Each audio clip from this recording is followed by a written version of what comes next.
그 유언호가 말하기를 제가 그 벼슬하기 전에 사귀었던 친구가 있는데 박지원이라는 자가 있습니다. 그래서 박지원을 추천을 한 거예요. 그래서 이 정조가 내가 그 사람에 대해서는 예전에 들은 바가 있다. 근데 경이 그 책임지고 천거해라. 라고 해서 이제 연암 박지원이 벼슬을 시작을 한 겁니다. 여러분들. 그래서 이렇게 그 특별히 천거를 해서 시작한 벼슬을 거치다가 뭐 이렇게 저렇게 거치다가 이제 지방간의 현감으로 재직을 하게 된 거예요. 그래서 이제 처음 시작이 출발이 안의현으로 간 겁니다, 여러분. 그래서 사실 이때는 연암이 의식주를 해결할 수밖에 없는 처지였어요. 형님도 죽고. 그 다음에 이 살림살이를 했던 큰형수가 죽었거든요. 예전에는 왜 장남과 큰형수가 굉장히 집안의 그 대소사를 다 맡아서 하잖아요. 근데 이제 형수까지 엄청 가난했는데 형수까지 죽었으니까 그 다음에는 이제 자기가 집안을 먹여 살려야 되는 거예요. 그래서 그 기본적인 권리잖아요. 우리가 의식주를 해결해야 되는 건 권리이자 의무기 때문에 연암도 그 생계를 책임져야 되거든요. 그러니 이제 벼슬을 시작한 거예요, 여러분. 이제 그렇게 해서 그 나온 그 벼슬살이가 그러면은 대충 돈만 받고 끝나면 되잖아요, 그죠? 뭐 그냥 생계나 조금 얻어서 이러면 될 것 같은데 그게 아니라 정말 제가 생각하기에는 연암은 이렇게 지방 정치를 할 때 왜 우리가 갖고 있는 어떤 그런 굉장한 고립감이 있잖아요. 백성들의 고립감, 뭐 사실 불평등, 분열 이런 게 얼마나 많아요. 근데 이런 것들을 이렇게 모으는 그런 어떤 이 힘이 있었던 사람 같아요. 그 마음, 이 분열된 마음을 이렇게 해소해주는 그리고 그런 문제의식을 굉장히 또 아주 예리하게 갖고 있었던 사람이라는 점에서 사실은 굉장히 우리가 그 삶을 풍성하게 해주고 만족하게 해주는 건 사실은 우리 인간관계가 형성되는 이 공동의 장소잖아요. 그렇죠? 제가 로컬 정치 얘기하는 건 그렇게 작은 마을 단위, 이 마을 단위가 어떻게 우리한테 삶의 풍요로움을 안겨주느냐, 만족감을 안겨주느냐, 그게 또 개인의 생활의 만족감하고 저는 연결되는 것 같은데, 뭐 그런 얘기 많이 했잖아요. 그러니까 한 아이를 키우는 마을이 한 마을이 필요하다. 라고 하는 것처럼 한 사람이 그 정말 자유롭고 풍요롭게 살기 위해서는 진짜 한 마을이 연결되어 있는 건 맞는 것 같아요. 이제 그럴 때 이 한 마을의 공동체는 어떤 식으로 구축되어야 하는가라고 할 때 거기에 이제 구성원들의 마음은 어떠해야 할까? 이걸 연암이 너무 잘 보여주고 있는 것 같거든요. 연암은 이제 고을 원님으로서 그렇게 했지만 이건 사실 마을 공동체의 한 구성원으로서 내가 어떤 마음을 내고 있어야 할까? 이걸 저는 이 연암을 통해서 좀 우리가 배울 수 있을 것 같아요. 그래서 연암 박지원을 통해서는 오히려 진짜 그 로컬 공동체의 미래가 어떠해야 되지? 혹은 뭐 지금 당장 혹은 내일은 어때야 될까?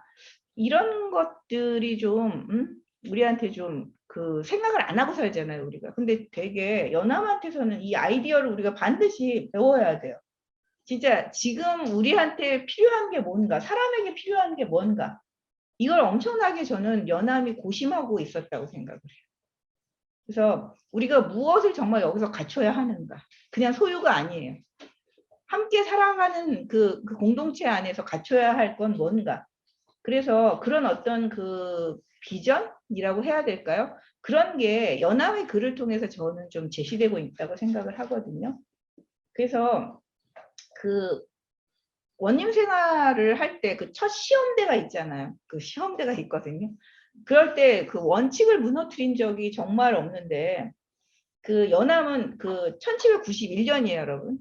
그때 이제 안희 현감으로 임명돼서 그 1792년이에요. 정월에 부임을 했대요. 근데 그 연암의 이런 어떤 그 벼슬살이 하면서의 어떤 그런 그 일상의 어떤 태도라든가 그 마음 쓰는 문제 이런 거는 그 아들, 둘째 아들 박종채 아시죠?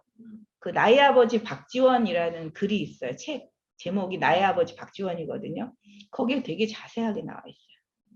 박종채는 사실 아버지를 기억함으로 해서 이름을 남긴 사람입니다. 박종채 자신이 뭘 했는지 우리가 알 수 없어. 그냥 박지원 아들이에요. 그러니까 아버지의 이런 아주 여러 면모들을 진짜 아주 기록을 되게 잘 해놨어요. 이게 이제 우리가 연암을 아는데 굉장히 중요한 책이거든요. 그래서 연암이 이제 그렇게 하면서 백성들이 늘 소소한 은혜만 안 돼요. 근데 그래서 또 큰 은덕을 모른다고 해서 그 고을원들은 매양 소소한 은혜만을 베풀려고 한다는 거예요. 정말 해야 할 건 안 하고 작은 것들 왜 이렇게 베풀어 주는 거 있잖아요. 그런 거는 백성을 다스리는 요체가 아니다. 이렇게 얘기를 했다는 거죠. 그래서 큰 도리를 지켜서 백성을 동요시키지 않는 것, 그것이 이제 수령해야 할 역할이다라고 얘기를 했어요. 근데 이 안희현이 호남과 영남 사이에 있다고 하더라고요. 그 함양 지리산, 여기가 우리 그 호남하고 영남이 이렇게 그 경계로 있는 곳이잖아요. 근데 여기 굉장히 풍속이 교활하고 사나웠대요. 이때 당시 그렇게 이제 평가를 했었나 봐요. 그래서 그 원님이 이제 처음에 오면 그동안 사람들이 왜 그 막 시시콜콜한 일들 있잖아요. 그 마을에서 일어난 모든 시시콜콜한 걸 소송장을 막 간청에다 보내는 거예요. 그래서 새로 원님 부임을 하면 소송 문건이 막 산더미처럼 쌓여 있다는 거예요. 그건 너무 괴로운 일이잖아요. 그래가지고 연암이 근데 한 10개를 탁탁 뽑아가지고 그거를 거짓말에 해당되는 걸 착착착 뽑은 거야. 그래가지고 그거를 탁 엄중히 가려내서 딱 물리쳤대요. 그랬더니 이제 사람들이 다 놀란 거지. 질려가지고 아 너무 총명한 원님이 왔어. 이 사람을 도저히 속일 수 없다. 이렇게 해가지고 그 함부로 요행을 바라지 마라. 이런 얘기를 이제 아주 엄중하게 했다는 거예요. 그래서 소송장이 확 줄었대요. 그러니까 사실 시작을 어떻게 하느냐가 되게 중요하잖아요. 우리가 이제 어디를 갔을 때. 근데 그런 시작부터 상당히 그 연암이 이 시험대에 올랐을 때 어떻게 했는가가 굉장히 놀랐거든요. 그 다음에 아전과의 문제가 있잖아요. 그 다산 정약용에서는 그 수령이 다스려야 할 진짜 절대 악은 아전이에요.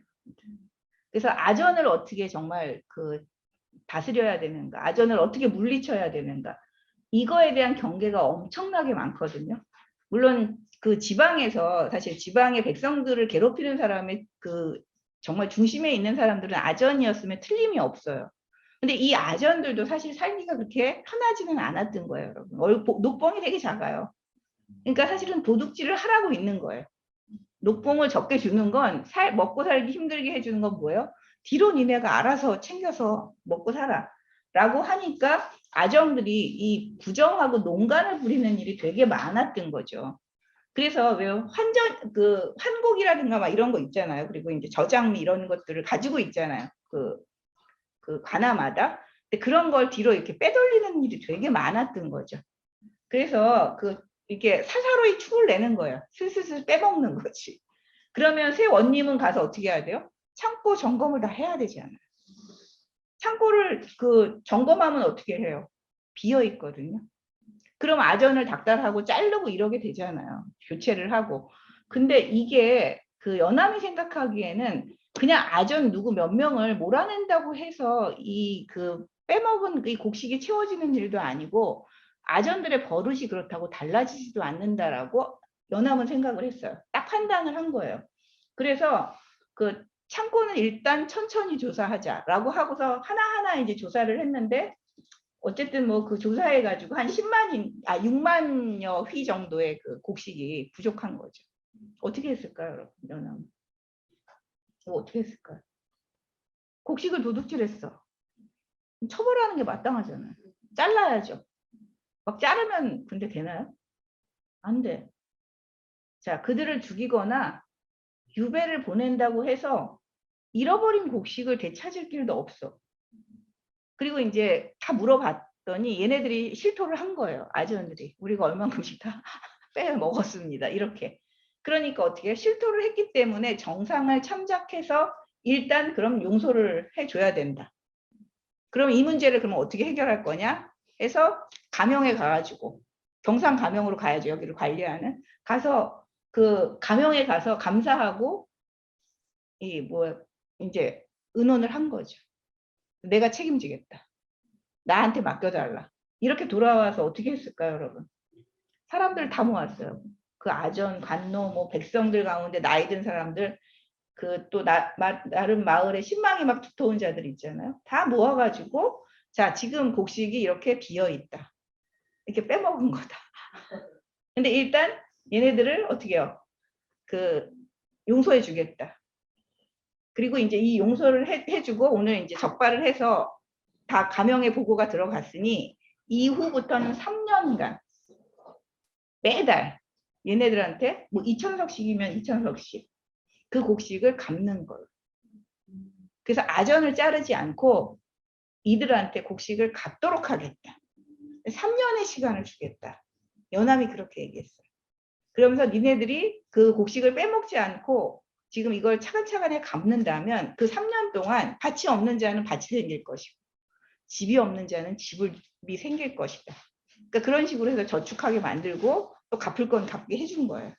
연함이. 그리고 그 중에서도 왜 이렇게 갚으려면 사실 친척들의 도움이 또 필요하잖아요. 아전들도. 그래서 마을 친척들이 있는 사람은 어떻게든 그게 갚을 길이 있지만 친척도 없는 또 사람들도 있어요. 그런 사람들한테는 조금 좋은 자리를 배치를 했어요. 연함이. 그렇게 해서 그 3년간 그걸 다 채우게. 너무 놀랍잖아요, 여러분. 근데 만약 이거 안 하면 니네 무릎뼈가 바스러져서 눈앞에서 당장 결단 나고 말 것이다. 연합이 그렇게 얘기를 했어요. 근데 어쨌든 이렇게 해서 3년 동안 그것을 해서 사실은 이 자르지 않고 그렇다고 이들 아전이 잘린다고 다음에 또 기용되면 어떻게 돼요? 또 그 짓을 하거든요. 이런 반복을 없애는 것. 그게 훨씬 더 중요한 거예요. 그러니까 아전들도 사실은 뭐예요, 여러분? 그 돈이 없으니까 그럴 수밖에 없는 이런 상황들을 연합은 꿰뚫어 보는 거죠. 그래서 그러면 내가 너희들한테는 용서해주고 그걸 대신 빚으로 갚아라. 그리고 사실 넉넉한 직책을 줘야 되는 사람한테도 어려운 사람한테도 그걸 주면서 갚을 길을 마련해 주는 거예요. 그러니까 길을 마련하고 이 사람들을 처벌해야지 전혀 길도 마련하지 않고 처벌하는 것 이건 사실은 새로운 그 수령으로서 뭐예요? 엄포만 놓는 거예요. 위험만 있는 거예요. 근데 그러다가는 결국 아전하고 협잡해가지고 뭐예요? 곡식 빼먹다가 서울로 돌아가거나 자기 그로 돌아가는 그런 일이 더 많다는 거죠. 연합은 그런 것을 근본부터 딱 막아낸 거예요. 그렇게 해서 이 안희연의 곡식이 이제 차곡차곡 쌓였을 거 아니에요. 그 나름 풍성한 고을이 됐어. 그 남는 곡식이 많이 있는 거예요. 그래서 원래 갖추고 있는 곡식보다 훨씬 더 많은 양의 곡식을 저장하고 있었어요. 이제 이럴 때 연합이 생각하기엔 그 서울에서 이게 필요할 것 같다. 지금 재정이 모자란다고 하고 뭐 이러니까 내가 이걸 그 서울에 이 중앙 부서에 이걸 주고서 이걸 해결을 그러니까 나라의 재정을 좀 넉넉하게 만들어 줘야 되겠다 이렇게 생각하고 어떻게 했을까요? 자기 친구한테 그걸 제안을 한 거예요. 친구였던 그 호조판서한테. 그랬더니 이 친구가 이걸 곡식을 팔면 그 이득분이 꽤 크다는 거예요. 지금 곡식 가격이 엄청 올라서. 그러면 그걸 네가 가져라. 이 10만 휘나 이런 그 곡식이 있으면 그걸 개인이 팔아서 그 남는 거 있잖아요. 그 이득분은 아마 예전에 수령들이 그걸 착복을 했나 봐요. 연함이 어떻게 했을까? 기분 나빠가지고. 나는 그렇게 도움을 주려고 한 건데 나 개인한테 도둑질을 하라는 말인가. 근데 그거는 도둑질이 아니라 공공연하게 했던 거예요. 그렇게. 그 자기네 곡식을 비싸게 팔아갖고 남는 차액을 수령이 갖는 건 좀 공공연하게 나라에서도 뭐라고 하지 않는 거죠. 그래서 그렇게 해라라고 했더니 연함이 너무 기분 나빠서 그걸 어떻게 했을까요? 도로 다 환수해가지고 그냥 딴 고을, 모자란 고을에 줘버렸어. 그러니까 연함은 좀 그런 방식으로 그러니까 내가 개인적으로 이 돈을 뭘 갖고 부자가 되겠다 이런 생각은 하지 않았던 사람이에요. 근데 요만큼도 의롭지 않은 돈에 대해서는 욕심을 내지 않았던. 그러면서 연함이 그랬어요. 왜 내가 의롭지 않은 돈을 가져야 되느냐. 자, 나는 연함골의 가난한 선비다. 근데 하루아침에 그 만금을 횡재해서 부자가 되는 일이 내 본분에 맞는다고 생각하시오. 그 친구한테 그렇게 얘기하는 거예요. 이거는 내 본분이 아니라고 얘기하는 거죠. 여러분 우리가 지금 하면 가난하면서 왜 그런 소리를 해? 이게 또 여러분들이 막 그러시겠지만 이게 이 사람이 떳떳한 이유이고 연함이 진짜 그 무엇에도 얽매이지 않고 모든 당당한 소리를 할 수 있는 이게 이런 게 원동력인 거예요. 여기에서 뭔가 했으면 떳떳지 않거든요. 그러니 누가 잘못하면 그런 얘기를 이 사람이 할 수 있을까요? 너 잘못했다는 얘기를 과감하게 할 수 있을까요? 못해요. 그러니까 이 근본부터 연함은 거기서부터 흔들리지 않았던 거거든요. 그러면서 기거 동작, 그러니까 그 원님이 움직이는 기거 동작은 아주 간소하게. 그래서 전례를 따르지 않았어요. 그 제가 왜 이렇게 이 원칙을 얘기하냐면 번거롭게 꾸미는 걸 매우 싫어해요. 아까 경자쌤이 그 우리 그 구율미를 나눠줄 때는 어떻게 했어요? 예법을 지켜라라고 얘기했잖아요. 이제 그럴 때 예법과 자기가 이제 움직일 때 번거롭게 움직이는 그 의례들 있죠.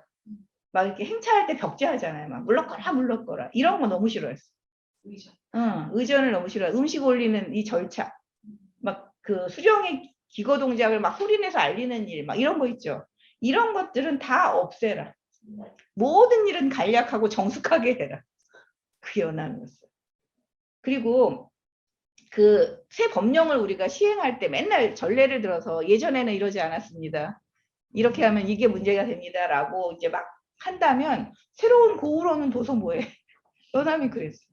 새로운 고을원이 이제 다 보고서 새롭게 뭔가를 개혁하려고 하면 얼마나 또 반대가 많겠어요. 이제 그러려면 왜 나한테 새로운 고을원으로 나를 뽑았겠느냐. 전례를 함부로 들어서 내가 하는 일을 막지 마라. 이렇게 엄포를 놓은 거예요. 그러면서도 자기 생활비를 이제 그 쓰는 그 담당 아전을 따로 뒀어요. 그 생활비를 딱 기록하게 하는 거예요. 그러면서 딱 맡기면서 그 액수를 갖고 따지지 말고 정확하게 그걸 다 기록하라고. 이건 뭐예요, 여러분? 그리고 관아에 이제 이런 것을 그다음 후임한테 넘겨주잖아요.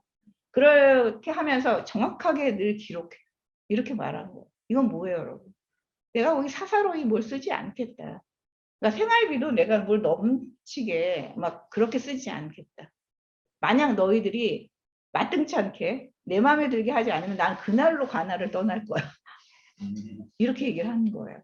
그래서 이때부터 여기서 이제 그 공무를 담당했던 사람들이 하는 말이 뭐였냐면 와 가나가 마치 산속의 별장이나 그 절간처럼 조용했다는 거. 그래서 좀 한가했다는 거예요. 그래서 백성들은 되게 고분고분 신실해지고 아전들도 고분고분해지고. 근데 그때 일을 했던 아전들이 그렇게 얘기했다는 거예요. 몸은 굉장히 한가했는데 마음은 늘 긴장을 놓지 못했다. 그럴 수밖에 없는 거잖아요. 이렇게 했을 동안. 그래서 잠시도 편하지 않게 늘 긴장하고 있는 상태. 이게 진짜 아랫사람을 일하게 하는 방식이지 다 봐주고 뭐 이러면 어떻게 하겠어요, 여러분. 그래서 연함은 어쨌든 이런 식으로 뭔가를 시작할 때 와서 이렇게 원칙을 세우고 그리고 당장 내일 떠날지라도 뭐예요? 마치 여기서 100년 동안 있으면서 그 고을을 다스릴 것처럼 그렇게 일을 해야 됩니다. 그렇게 얘기를 했다는 거예요. 그래서 이 그 연함은 늘상 뭘 하고 있냐면 그 뭔가 이게 그 있잖아요. 사직서 같은 거 있잖아요. 그걸 맨날 쓰는 것처럼 하고 있어. 하고 있는 거야.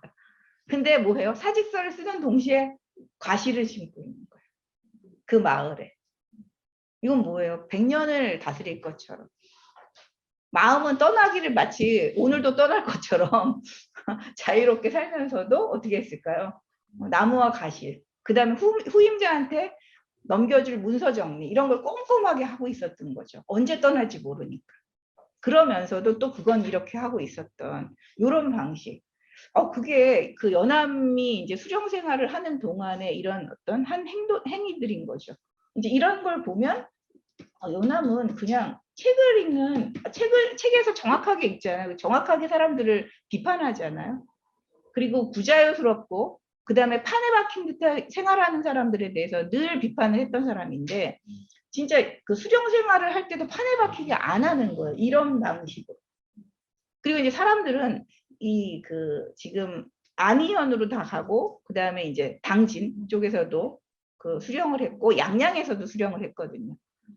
근데 이제 양양에서도 사람들이 이제 돌아왔어. 그럼 뭘 얘기하냐면 복록이 얼마나 돼? 이런 거 묻잖아요. 도대체 너 얼마 벌었냐?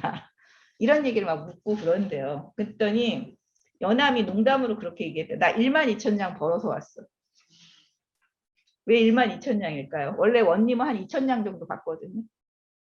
근데 이 바다와 산이 양양이 얼마나 빼어나요, 경치가. 그래서 그 경치가 10,000냥이 되고 내 녹봉이 2,000냥이었어. 그래서 12,000냥 받았어. 라고 이렇게 스스럼 없이 농담하는 이런 방식으로 이 사람은 어쨌든 원님 생활을 했어요.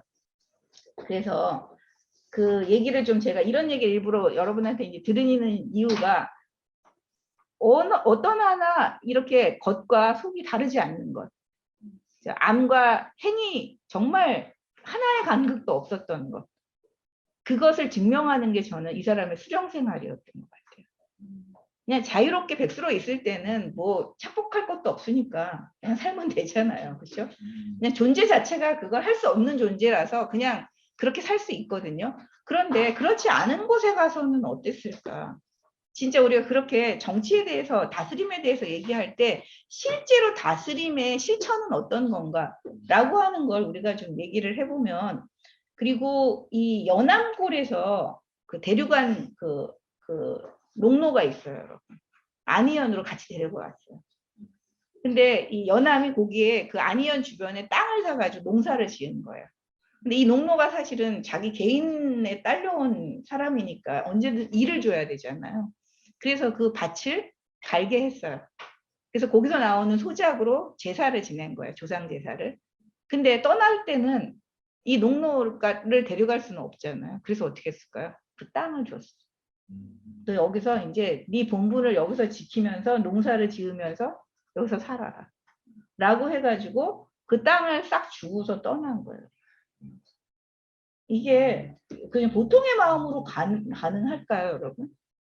저는 이런 것부터가 연암이 가지고 있는 마음 자체는 거의 부처에 가까운 거 아닌가? 이런 생각을 하게 돼요. 왜냐면 오늘 여러분이 읽으셨지만 그 연암에게 있는 마음은 진짜 바라는 바 없이 보시하는 이건 정말 우리가 저번에 읽었지만 징여의 마음에 가까웠다는 생각이 들어요. 뭐 친구한테 뭘 줄 때도 내가 받을 때도 농노에게 이런 마음을 주는 것도 사실은 거의 그 징여의 마음이자 사실은 저는 어떤 보시와 같은 이게 그 보살의 보시와 뭐가 다르지? 이런 생각을 하게 돼요. 그리고 이런 어떤 공무를 처리하는 방식을 보면 이 사람은 의무가 아니에요, 여러분. 정말 자발적 활동이에요. 진짜 활동의 주인이 된다는 게 뭘까? 여러분 이걸 보여줘요. 우리가 그 공무원 생활 많이 하면서 막 괴로워하잖아요. 월급 받느라고 공무원 생활 억지로 하는 거 아니에요? 진짜 이걸 보면 우리가 슬기로운 수령 생활, 슬기로운 공무원 생활. 이건 자기가 주인이 되지 않고는 절대로 할 수 없는 행위다. 그냥 활동하는 것 그것이 자기 자신이에요. 이게 분리가 되어 있질 않아요, 지금. 그러니까 욕심도 거짓도 없이 성의를 다해서 하는 거예요. 거기는 내 터전이자 내가 하는 활동 공간이에요. 누가 시켜서 하는 게 아니에요. 명령을 내려서 내가 그때 움직이는 자가 아니라는 말이에요. 그렇게 우리가 객체가 돼서 움직이는 경우 너무 많잖아요. 근데 연암은 어떤 순간에도 그러지 않았어요, 여러분. 아니 이 한미한 마을의 수령으로서 살면서도 어떻게 이렇게 주인의식을 진짜 가지고 우리가 주인이 됐다는 건 돈을 막 뒤로 막 횡령하고 이럴 때 주인처럼 굴잖아요, 여러분. 보통 그게 아니라는 거예요, 여러분. 그래서 이런 수령직을 전전했는데도 불구하고 이 마을에 자기를 다 던지는 행위.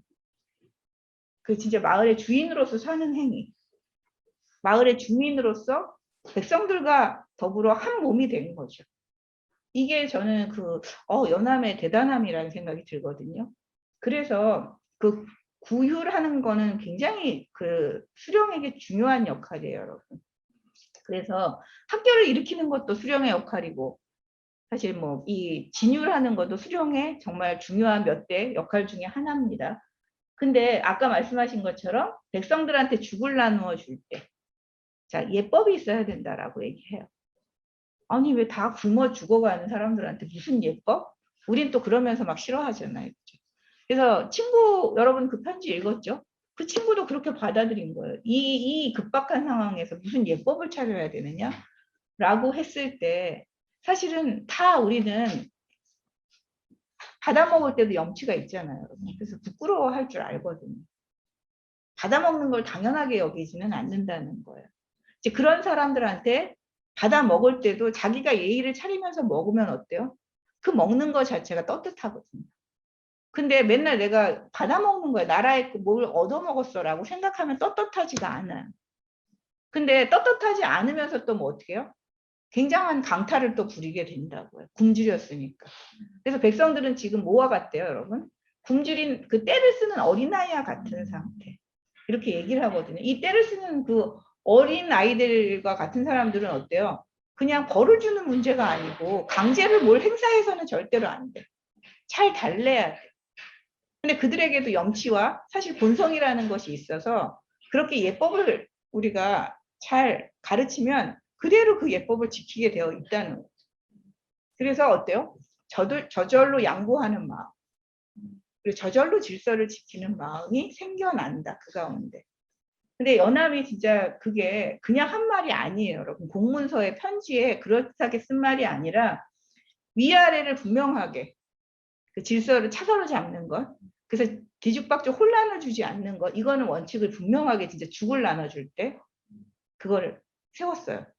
그래서 연암 자신도 그 이렇게 그 뜰에다가 이렇게 금을 그었대요. 연암이 진짜로 그거 할 때 구율 죽을 나눠줄 때 금을 딱 줘서 남녀 그 다음에 양반 이때는 또 신분사회니까 이건 또 어쩔 수 없죠. 양반과 서민 이런 그 자리를 다 구분해서 그 어른과 아이 이게 딱 해서 죽을 딱 나눠준 거죠.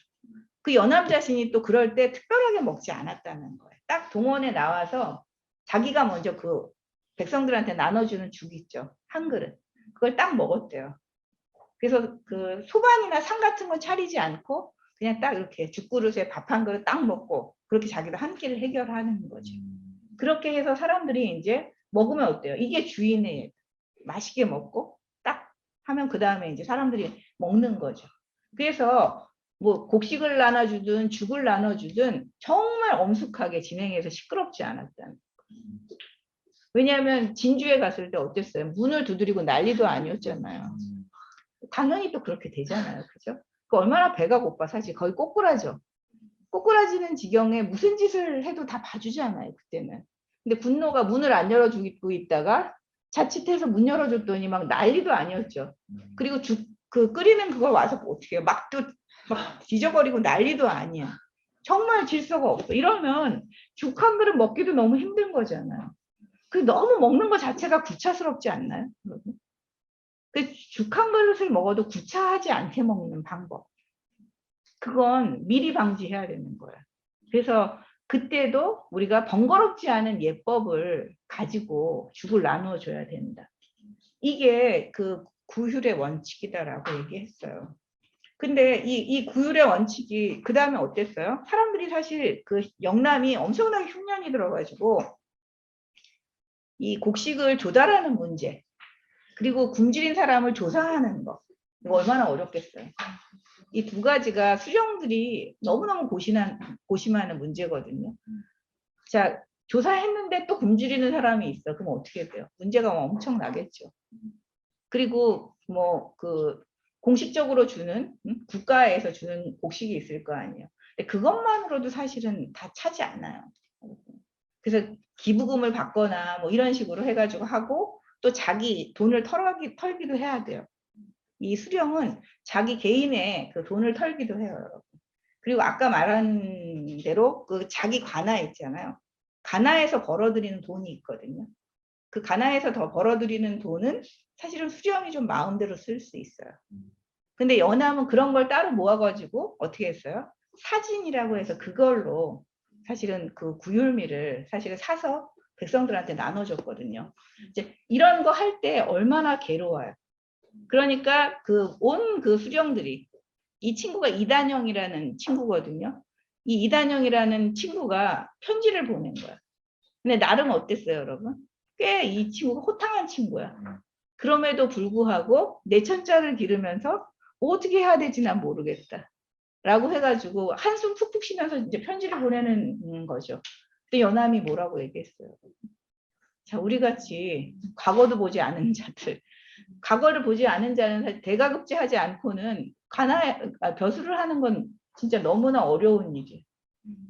자네와 나는 진사시에도 합격을 안 했어. 그래서 평생 백수로 살고 있었어. 백수로 살다가 50에 머리 끝이 져가지고 우리가 이렇게 수령을 했는데, 그래서 뭐라고 얘기했죠? 우리가 부자 영감이 됐다. 이렇게 표현해요. 저는 이 말에 너무 놀란 거예요. 나는 백수일 때 아무것도 가진 게 없는데, 큰 집에 그 5천여의 가구, 거기 5천여의 그 식구가 생긴 거죠. 그 식구에 뭔가 먹을 것이 창고에 그득하게 된 거예요. 이거보다 더 기쁜 일이 어디 있어요? 그래서 부자 영감이 돼서 또 없는 사람들한테 그 창고를 열어서 곡식을 나눠주는 이런 어마어마한 절호의 기회, 여러분. 우리가 평생에 그런 기회를 한 번이라도 갖는다는 건 굉장히 어렵다는 거예요. 근데 당신과 나는 어떻게 때를 잘 탔어. 그래서 어떻게 했어요? 나눠줄 수 있게 됐어. 이거보다 더 기쁜 일이 어디 있는가. 이렇게 나눠줄 때 마음은 어떤 걸까요? 이건 힘들지만 힘든 게 아니에요. 우리가 내가 스스로 자발적으로 일하지 않을 때 늘 우리는 어떻게 해요? 되게 피곤한 거예요. 그 우리의 피로 이런 거는 어디서 염증은 어디서 생겨요? 우리가 스스로 활동하지 못할 때 생기는 거잖아요. 그러니까 맨날 근심하는 거죠. 근데 똑같은 근심을 하더라도 연암은 기쁘게 근심하고 있는 거예요. 즐겁게. 와, 절호의 기회야. 이거 진짜 어느 누구도 굶주리지 않게 내가 그 한 사람이라도 다 곡식을 나눠주고 싶어. 그래서 마당에 진짜 큰 솥을 걸어놓고 죽을 떠줄 때 사람들이 구차하지 않게 이것을 맛있게 먹고 갔으면 좋겠어. 이런 마음으로 막 나눠주는, 이거는 마음이 여러분 어떤 거예요? 천양지차예요. 우리가 억지로 하는 사람과 이렇게 나눠주는 사람의 이 밥은 정말 하늘과 땅 차이에 그 차이가 있는, 저는 그 곳이라고 생각하거든요. 이런 구율죽을 먹으면 얼마나 기쁠까요? 이렇게 먹으면 정말 뭔가 마음이 따뜻해지지 않을까요? 배고픈 가운데도 풍요로워지는 게 바로 이런 거라고 저는 생각하거든요. 그래서 왜 쓸데없이 내천자를 그리면서 임자를 그리면서 이마에다 그 100번씩 참고 그러느냐. 이걸 즐겁게 웃으면서 해라. 그래서 이걸 읽으면 당신은 뭐예요, 여러분? 가끈이 떨어져 나고 바발이 튀어나올 정도로 웃을 거다. 그래서 나를 뭐라고 불러다오? 소소선생이라고 불러. 그 소소선생이라는 걸 쓰는 분들이 많이 있어요, 여러분. 이거 여기서 나온 거예요. 이 이단영한테 주는 이 글의 편집글에서 나온 거예요, 여러분. 이게 바로 여러분 뭐예요? 이게 증여의 마음이라고 생각해요. 똑같이 공무를 하는데 여러분 이게 공무가 아니잖아요, 여러분.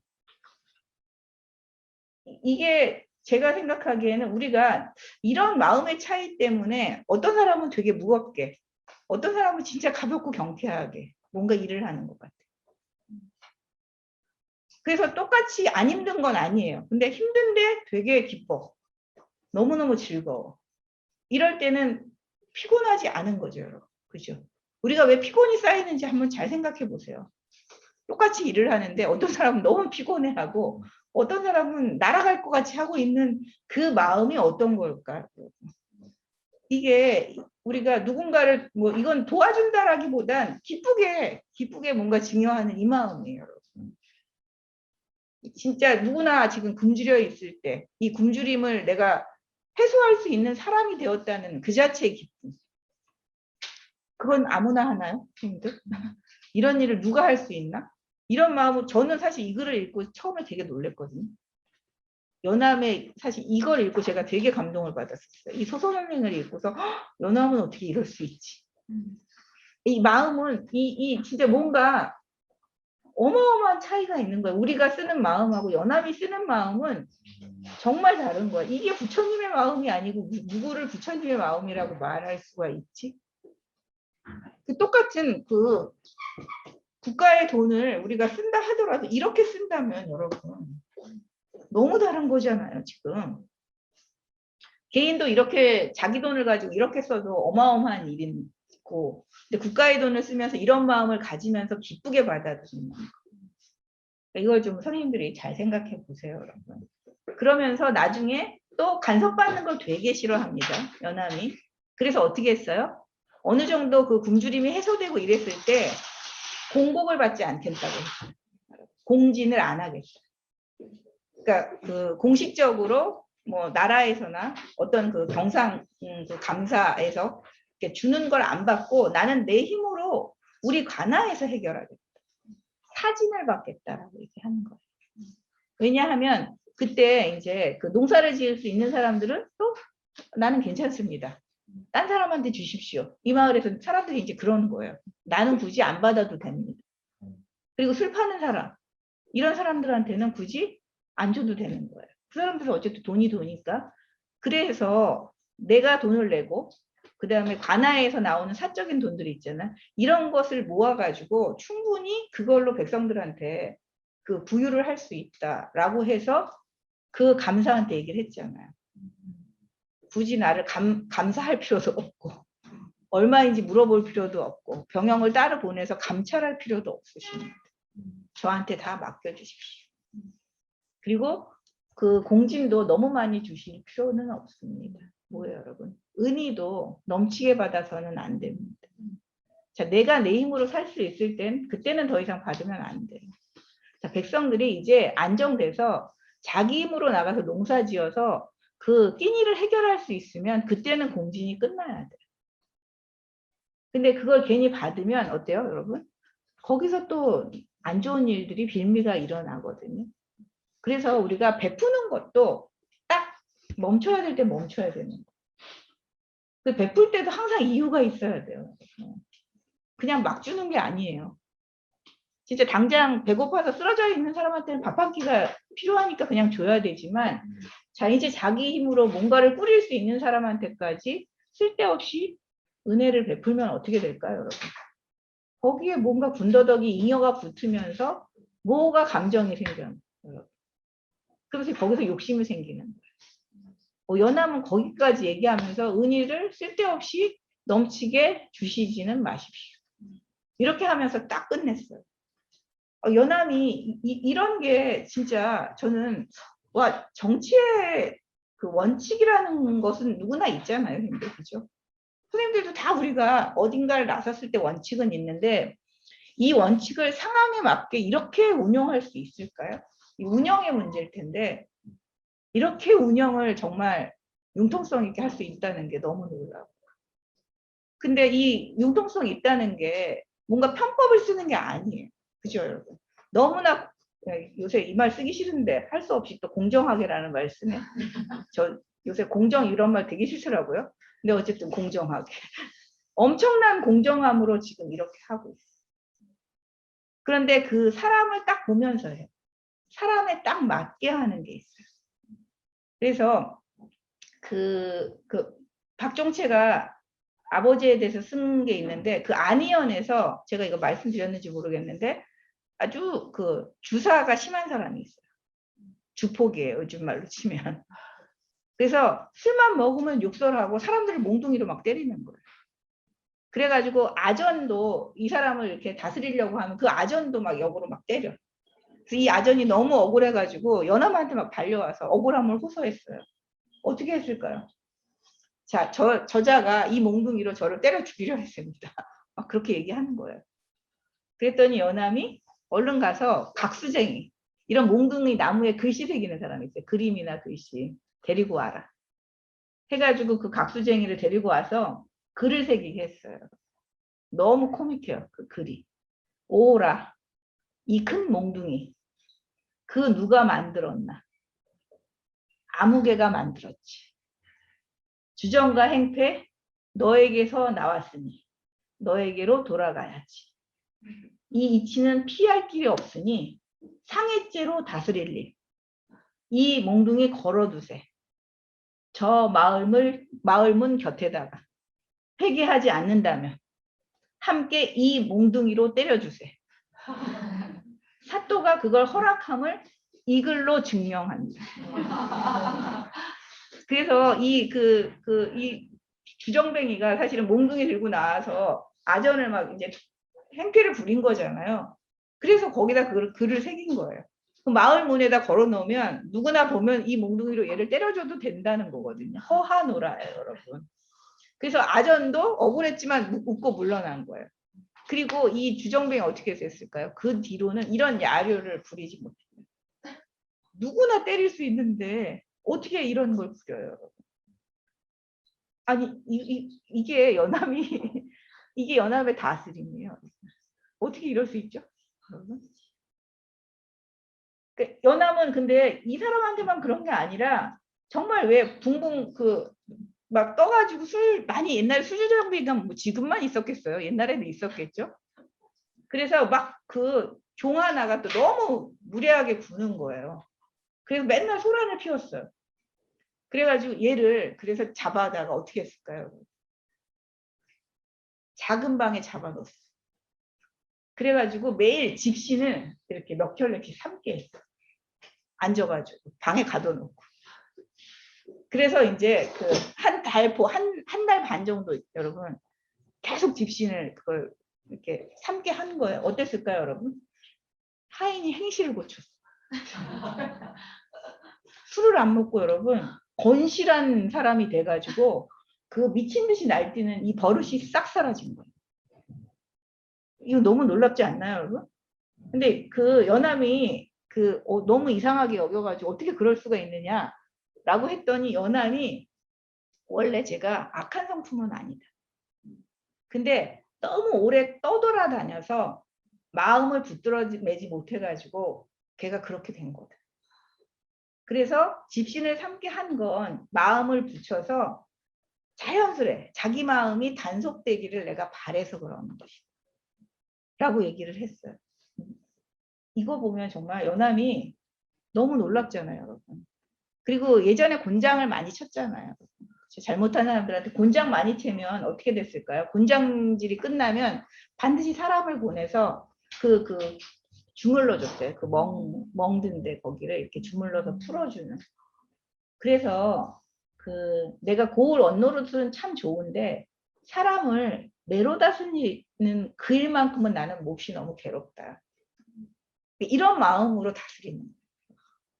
막 때리는 걸 당연하게 여기는 게 아니라 안 할 수는 없어요. 사실 형벌을 안 내릴 수는 없잖아요. 수령이 돼가지고. 그렇지만 그 일을 하고 나면 마음이 안 좋아서 멍이라도 풀어주는 그 마음으로 이 백성을 다스리는. 우리가 부모의 마음도 이러기 쉽지 않잖아요. 그러니까 부모의 마음으로 이렇게 하는 거죠. 그래서 여러분들이 그거 보셨을 거예요. 도망노비 문제를 이제 토로하는 연암에게는 이제 그게 너무너무 힘들었던 거예요. 사실은 도망노비는 어떻게 해볼 수가 없는데 괜히 잡아다가 노비 하나를 잡는 일이잖아요. 그래서 굉장히 억울한 노비들이 너무 많이 생기는 거죠. 이제 그런 일을 수령으로 와서 하다 보니까 마음이 어땠냐면 젊은 시절에 이게 참 놀라운 것 같아요. 저더미들 하루 아기를 낳았어. 아기를 낳은 엄마들을 보면 이렇게 가슴이 막 이렇게 부풀어 있잖아요. 젖을 주려고. 연암은 잠을 못 잤어. 그걸 보면 저 가슴에 아이가 눌려갖고 죽으면 어쩌나. 이거 특이하지 않나요, 연암이? 어떻게 그런 마음을 갖죠? 젊은 연암이 그런 걸 쳐다보면 저러다가 애가 엄마 여기 질식해서 죽으면 어쩌지? 이런 마음으로 맨날 자기는 노심초사해서 잠도 안 왔다는 거예요. 그걸 보면. 막 이게 걱정이 저절로 일어나는 사람인 거죠. 왜 우울증인지 알만해요. 이런 거 보면. 세상에 온갖 것이 다 걱정 아니야. 그러니 막 잠을 못 자는 거예요. 그러다가 자기가 이제 여기 와서 수령 생활을 해보니까 5천여호의 이 그 백성들을 다스리는 사람이 돼 보니까 그 어미가 어떤 마음이었을지 알겠다는 거예요. 소리도 뭐 보이지도 형체도 잡히지도 않는 그 가운데 어떻게 해요? 아이가 끙하면 알아차려요. 늘 어떻게 하고 있는 거예요? 아이한테 지금 모든 촉수가 가 있는 거죠. 그러니까 아이가 뭘 어떻게 하지 않아도 조금의 움직임만으로도 어떻게 해요? 엄마는 알아차려요. 그리고 막 그 울면서 자지러지는 아이들을 달랠 수 없을 때 엄마만 알아볼 수 있다는 거예요. 자, 수령이 사실 이 5천여호의 백성을 다스릴 때는 어떤 마음이어야 되는 거예요? 젖어미의 마음으로. 이 백성들이 끙만 해도 알아차릴 수 있는 그런 움직임, 그런 촉수. 그걸 가져야 되는데 내가 그걸 가질 수가 없어. 그래서 너무 막 등이 후끈후끈하다는 이 말이 저는 진심으로 다가왔어요. 이 말들이 진짜 이 사람이 얼마나 여기에 노심초사 고심을 하고 있는가? 후끈후끈 올라서 정말 도망노비 외가의 외가까지 추적해가지고 그렇게 노비를 잡으려고 하는데 아니 세족도 할 때가 가면 족보가 없잖아요. 여러분들 족보는 우리는 원래 그랬던 건가 여러분? 족보가 너무 촘촘하게 잘 되어 있으면 의심스럽긴 해요. 그죠? 한때 우리도 다 종친회 열심히 해가지고 족보 만드는 거 유행하지 않았어요?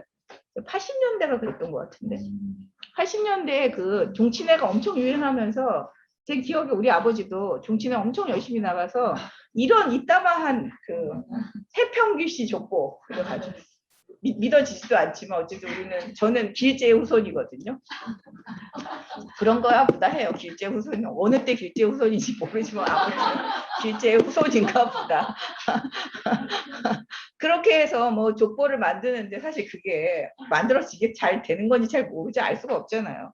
근데 노비들을 그런 식으로 얼검해서 이거는 본종도 아니야.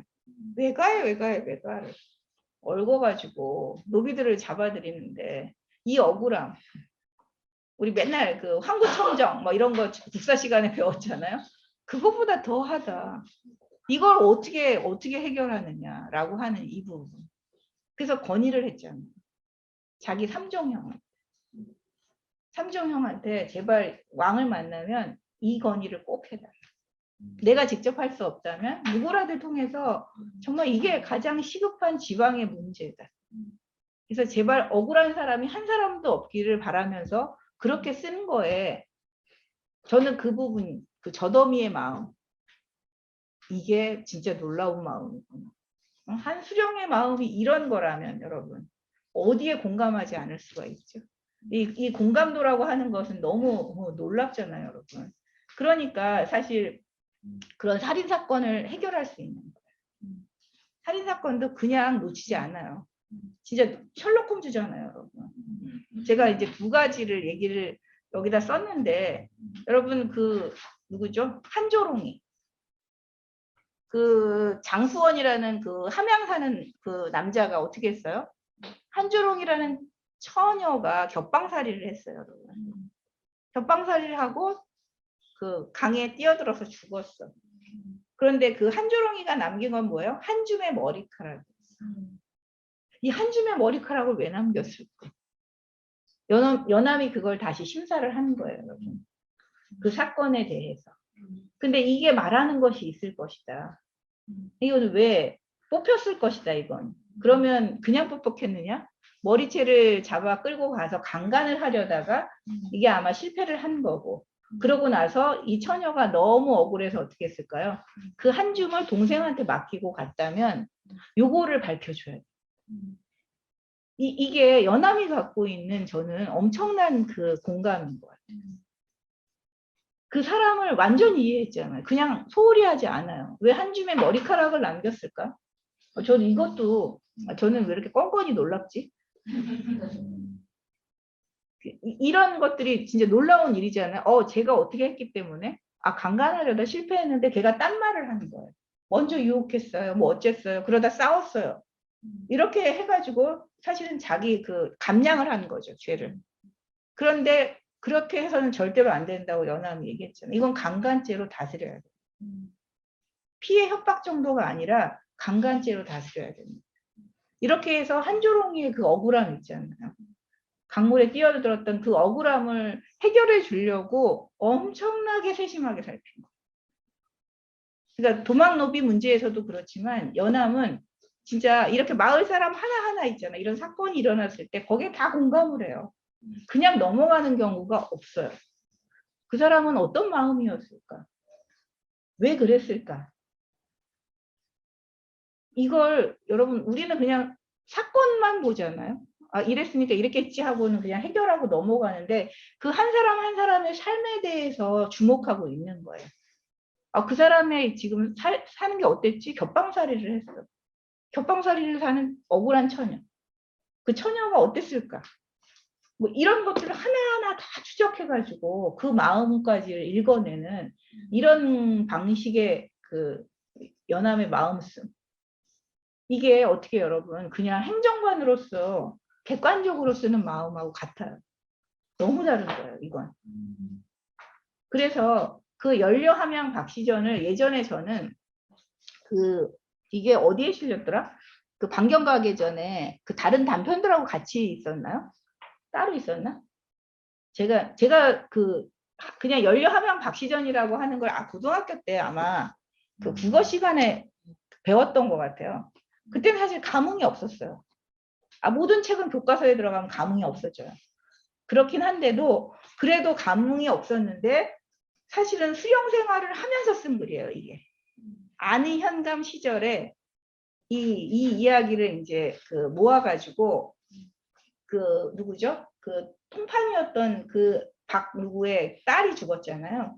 그래서 어쨌든 그 얘기랑 같이 이렇게 묶은 거라서 그렇게 읽으니까 이게 좀 남다르게 들어오더라고요. 그 현장감이 좀 살아있는 것 같아요. 자, 우리가 예전에는 다 과부가 여러분 개가하지 않는 것? 사실 이게 연려예요. 16세기 우리 조선왕조 실록만 봐도 양반과 여자들은 사실 개가를 많이 했어요. 우리 왕조실록 열심히 읽으시는 기재 선생님이 아시겠지만 사실 16세기 전반까지만 해도 종실의 여자도 3번씩 시집가요, 여러분. 이제 그런 시대예요. 근데 이제 그럴 때 과부이면서 개가하지 않으면 연령으로 칭송을 받은 거예요. 근데 이게 시간이 흐르면서 이제 사실 16세기에 우리가 어떻게 돼요, 여러분? 주자가래 이런 게 막 들어오잖아요. 그죠? 그런 어떤 유학의 예법 이런 걸 되게 중요하게 여기고 사실 이런 식의 종법을 되게 중요하게 여기게 되거든요. 16세기 후반 이래로. 그러면서 뭐예요? 과부가 개가하지 않는 건 너무 당연한 게 된 거예요. 연료가 아니에요, 이제. 과부가 개가하지 않는 건 당연한 거예요. 그러면 집안을 더 우월하게 보여주기 위해서는 개가하지 않는 거로는 안 돼. 어떻게 됐을까요, 여러분? 죽어야 돼. 남편이 아프면 넓적다리에 있는 그 살도 떼서 좀 먹이고 단지도 해서 피도 뚝뚝 떨어뜨려서 먹여주고 이제 그런 다음에 죽어야 여러분 어떻게 돼요? 진짜 정려문을 받을 자격이 되는 거죠. 이제 개가하지 않는 거는 양반가의 여자들은 너무나 지당하다. 이렇게 된 거죠. 그러다 보니 더더한 것을 요구하게 되는 거예요. 왜냐하면 이게 이렇게 많아지는 이유가 뭐냐면 이런 정려문을 받게 되면 세금이 감면돼요. 그 집안이. 그리고 또 그런 업적으로 이걸 업적이라고 얘기하면 좀 그렇지만 이런 일로 인해서 어떻게 했을까요? 그 자손들이 사실 서용되는데 굉장히 유리했어요. 서용되는데 유리한 거예요, 여러분. 처음에는 사실 진짜 남편이 없는데 어떻게 살까? 이래서 죽은 여자들도 많았겠죠. 근데 이것이 이제 뭐가 되는 거예요? 뭔가 관례화되는 방식으로 내려가다 보니까 이제 그런 여자가 이제 죽고 나면 온 마을에서 뭐예요? 가문에서 이 여자를 칭송하는 그런 글을 막 올리는 거예요. 그러면서 연려전이 엄청나게 많이 쓰여요. 양반가에서 연려전이 엄청나게 많이 쓰이고 이런 어떤 그 연려전들을 칭송하면서 관가에 이걸 많이 또 보내. 왜? 얘를 좀 올려달라고 정려 추천을 해달라고 관가에 막 수령들한테 엄청나게 보내는 거예요. 그래서 지금 연암도 안의 현감으로서 중인의 딸이 죽었대. 중인의 딸이 그 목숨을 버린 거예요, 여러분. 그렇게 해서 또 이런 글을 써달라는, 그래서 올려달라는 거겠죠. 어쨌든 이런 방식으로 이렇게 굉장히 많았거든요. 이럴 때는 사실 되게 이념적인 냄새가 나요. 그런 글들에서는. 그러니까 이제 우리가 페미니스트들은 너무나 연려전하면 치를 떨겠죠. 그죠? 사실 그런 게 들어있을 테니까. 근데 연함은 이걸 좀 다른 시각으로 보고 있는 거예요. 그 함양박 씨 말고 그 앞에 나오는 과부 얘기 나오잖아요. 자, 과부는 걔가 안 하면 그것만으로도 너무 힘든 일인데 이제 이거 갖고는 안 되니까 다 목숨을 파리처럼 여기면서 다 죽어요. 너무 막 가볍게 즐거운 땅을 밟듯이 낙토를 밟듯이 그렇게 죽는 여자들이 너무 많이 생겼다. 연려는 연려지만 너무 심하다. 연함은 그렇게 그 글을 시작하고 있잖아요. 너무 심하다. 그러면서 어떻게 했어요? 자, 그 집안의 과부가 좀 행실이 안 좋다라는 풍문이 나오면 관리로 올라가는 것도 사실은 사람들 사이에서 입방아에 오르면서 그 사람이 그 높은 관직에 서용되는 것이 좀 힘들어요. 아들들이 와서 그 얘기를 했어. 사실 풍문이라는 건 소리도 없어. 냄새도 없어. 네가 언제 그렇게 규방의 일을 받느냐라고 하면서 그 어머니가 과부로서 살았던 젊은 시절을 얘기해 주잖아요. 우리는 이런 얘기가 연려전에 한 번도 나온 적이 없었습니다, 여러분. 우리 그 18세기, 19세기 보면 그 양반들의 연려전이 엄청나게 여러분 많아요. 근데 128. 이 부분에서 128 아래 보세요. 자, 내 어미에게 죽음을 참게 해준 부적이다 하면서 엽전 한 입을 꺼내서 자식들한테 보여줬어요. 자, 10년을 손으로 만졌더니 다 닳아버렸어. 자, 이게 되게 중요하죠. 사람의 혈기는 음양에 뿌리를 두고 정욕은 혈기에 모이며 그리워하는 마음은 고독한 데서 생겨나고 슬픔은 그리워하는 마음에서 나오는 것이란다. 과부는 외롭고 쓸쓸한 처지에 놓여 아픔과 서러움이 지극한 사람이다. 혈기가 때때로 왕성해지면 어찌 과부라고 해서 감정이 없겠느냐. 사실 과부의 성에 대해서 이렇게 언급하고 있는 이 연려전에서 여러분 오늘 성의 역사 읽으셨잖아요. 성의 역사 이렇게 언급하고 있는 이걸 담론화했어. 사실 이 성담론에서 과부의 성은 언급되지 않는 것입니다, 여러분. 마치 과부는 성이 없는 것처럼 우리는 생각했거든요. 성이 있어요. 이게 너무나 놀라운 거예요, 여러분. 그래서 그 아래 보면 이 말을 하는 이 부분에 진짜 눈물이 뚝뚝 떨어질만 해요, 여러분. 이게 그 탁월한 연함의 묘사력이. 희미한 등잔불에 제 그림자 위로하며 홀로 지새는 밥은 날도 더디 박더구나. 이에 더해 처마에 빗물 맺혀 똑똑 떨어질 때, 창가의 달빛이 하얗게 흘러들 때, 마당에 낙엽 하나 나부낄 때, 하늘에 외기럭이 길게 울고 갈 때, 멀리 닭 울음소리도 들리지 않는데 어린 종년 세상 모르게 코를 골 때, 몸을 뒤척이며 잠 못 이루니 이 고충을 누구에게 호소하겠느냐라고 얘기를 했습니다. 그 과부의 그 입으로 18세기에 그 자기 성에 대한 고백 여러분 신부님한테 한 게 아니라 이거 정당한 어떤 그 자기 성의식에 대해서 이렇게 얘기한 뭐라고 나오지 거기서는 성의식이 아니라 뭐였어요 성의 역사에서 선생님들 어쨌든 그렇게 얘기하고 있는 거예요. 그러면서 잠을 못 이룰 때 엽전을 굴리는 거예요. 몇 번을 굴리다가 이제 젊어서는 6번 이제 횟수가 점점 줄다가 혈기가 쇠약해진 들은 이제 엽전을 굴리지 않게 됐다.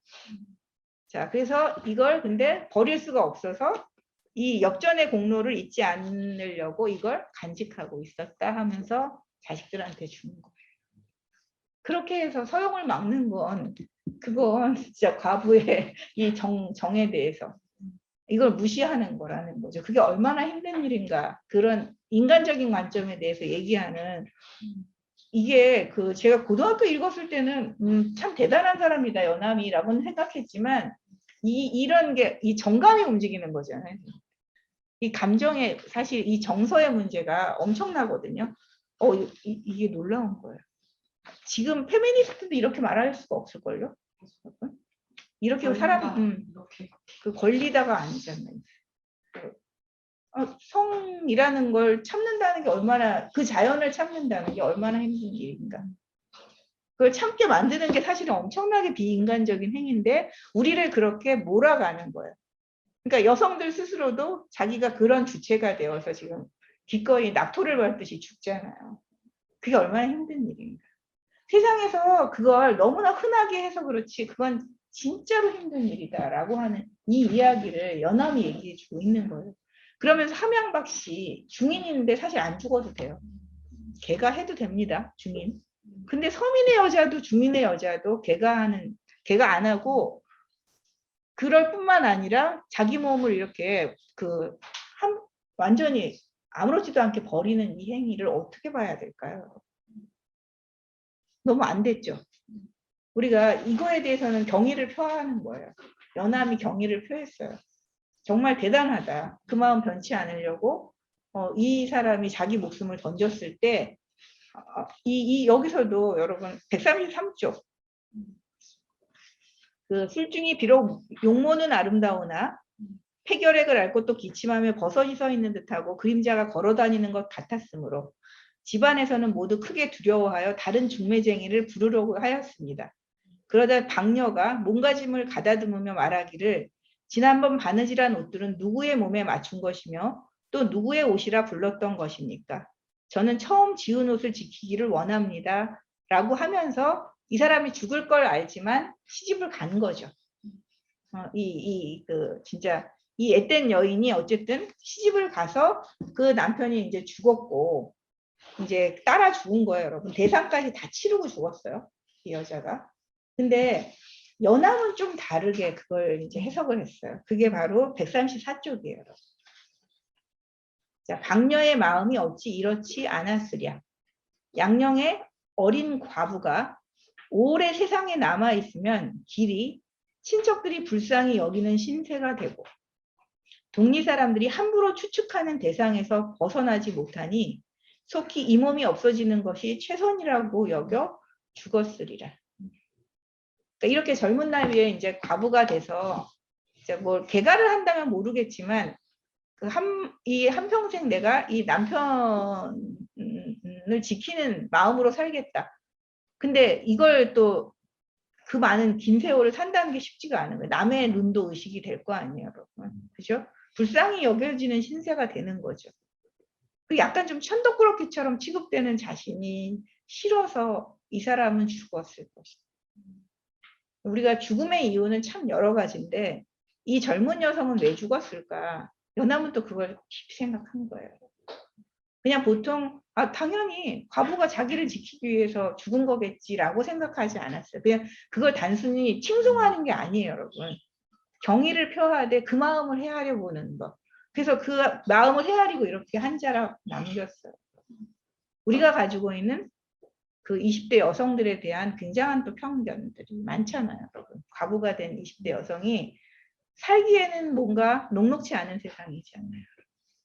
근데 그렇게 사느니 차라리 죽는 것이 훨씬 더 나은 삶이 아닐까? 이 여성은 그렇게 선택하고 죽었다는 거예요.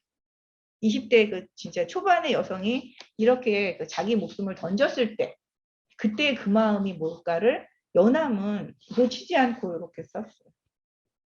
칭송하면서 여러분 진짜 우리한테 그 핵심, 이 문제의 핵심이 무엇인가라고 하는 걸 질문하고 답을 던진 거예요. 여러분. 우리는 어떻게 바라봐야 하는가? 사실 개가를 아무렇지도 않게 바라봐야 되고 이렇게 과부가 된 여성에게 대해서 무언가 그런 시선을 보내지 않아야 되잖아요.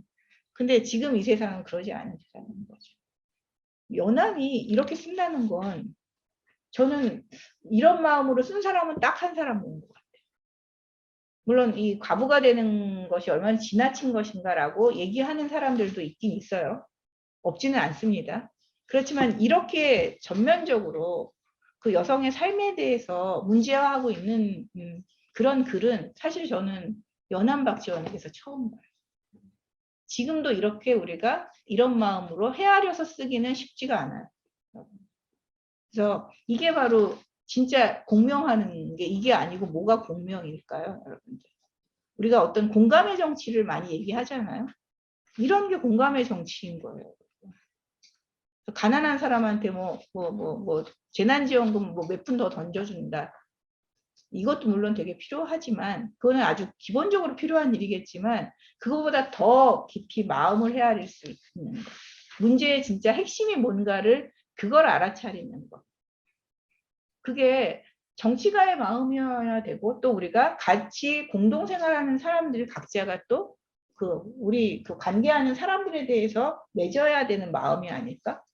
그걸 저는 여기서 연암이 그거 너무 잘 보여주는 것 같아요. 그러니까 이렇게 우리가 구체적으로 보여주는 경우가 없잖아요. 마음을 읽어. 근데 어떻게 읽으라고? 라고 할 때 저는 이게 구체적인 그 실상이라고 얘기를 할 수 있어요. 구체적인 실천의 문제, 이게 현실의 문제. 다른 사람의 마음을 읽는다는 게 어떤 걸까, 여러분? 그 하나하나를 지금 보여주는 거예요. 그리고 서울에 대해서도 마찬가지예요, 여러분. 서울도 너무 놀랍잖아요. 이게 계보학 아니에요? 푸코의 계보학은 이거 아니에요, 여러분? 오늘 다 써먹을 수 있네요, 여러분들. 아니, 진짜 우리가 서울의 벼슬길을 왜 막았지, 여러분? 우리 너무 당연하게 여기잖아요. 서자에 대해서 사람들이 차별하는 것도 당연하게 여기고. 그런데 아니 한 집안에서 적자와 서자를 차별할 수는 있어. 그렇다고 아비를 아비라 못 비르고 얘네를 벼슬도 못하게 하는 이거는 언제부터 시작된 거야? 봤더니 정도전부터 시작이 됐다고. 서선이란 사람 때문에 서선이란 사람이 종한테 여러분 좀 업신여김을 당해가지고 그게 너무 분노했어. 여러분 우리가 모든 시작은 이런 거예요. 이렇게 큰 사건을 만든 거야. 요 작은 원한이 그리고 이 사람도 이렇게 될지 몰랐대잖아요. 근데 정도전이 어떻게 또 그렇게 죽게 되면서 완전히 서울 서영 금지 해가지고 그게 경국대전에 박혀버린 거죠. 그 다음에 무오사와의 유자강으로 인해서 더 확실한 도장을 찍어버린 거죠. 그래서 마치 이건 원래부터 있었던 일처럼 돼버리는 그래서 지금까지도 내려오는 거예요. 18세기까지. 그래서 연암이 지금 이걸 따라가는 이거가 여러분 너무 놀랍지 않아요? 니체의 계보학이고 이게 푸코의 계보학 아니에요. 기원으로부터 올라가서. 그게 왜 생겼나? 누가 그렇게 만들었는가? 이걸 누가 이렇게 이용하는가? 이걸 딱 보여주잖아요. 이 글 자체에서. 정말 놀랍잖아요. 그래서 사실 이들을 우리가 이윤처럼 어떤 한 사람도 제자리를 찾지 못하면 자기가 밀쳐서 구덩이에 빠뜨린 것 같이 여겨야 되지 않나. 서울은 집에서도 그다음에 친구도 우정도 제대로 우리가 발휘할 수가 없어. 우정도 받아주지 않아요. 그러니 이 서울이라는 어떤 이 생명의 자리를 찾아주는 것 그것이 왕이 할 일이라는 거죠. 널리 빛을 비춰야 돼요. 어떤 생명도 이 빛을 다 쬐야 되는데 그걸 못 쬐는 사람들이 있다는 거예요. 서울 친구가 많았잖아요, 여러분. 보셨잖아요. 그 서울들을 친구로 삼았다는 건 뭐예요, 여러분? 이런 마음이 있으니까.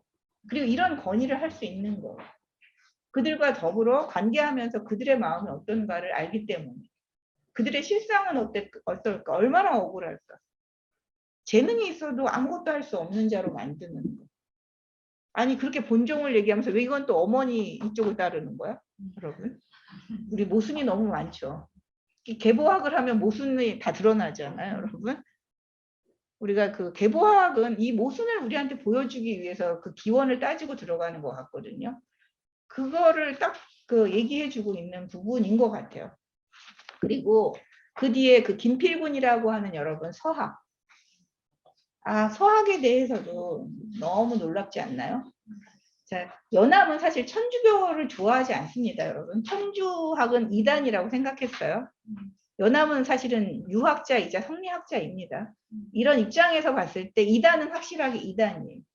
그래서 이 이단으로부터 사실은 돌아와야 된다고 생각하는 그런 입장에 서 있음에도 불구하고 이런 사실 아무것도 모르는 백성들 그리고 김필고는 사랑하는 아들이 천주교를 믿었잖아요. 그 아들이 사랑하는 거면 어때요? 진짜 좋은 거로구나. 라고 해가지고 그걸 너무나 소중하게 간직하다가 문제가 됐어요. 그리고 도망갔다가 어쨌든 연암에게 와서 다시 자수를 하고 그걸 이제 태워버리고 용서해 주려고 했어요. 연암은 이렇게 한번 돌아온 사람은 용서해 줘야 돼요. 그걸 또 파고 파가지고 죄를 더하는 거. 이 사람들을 어떻게 하는 거예요? 그럼 순교자로 만드는 일이에요.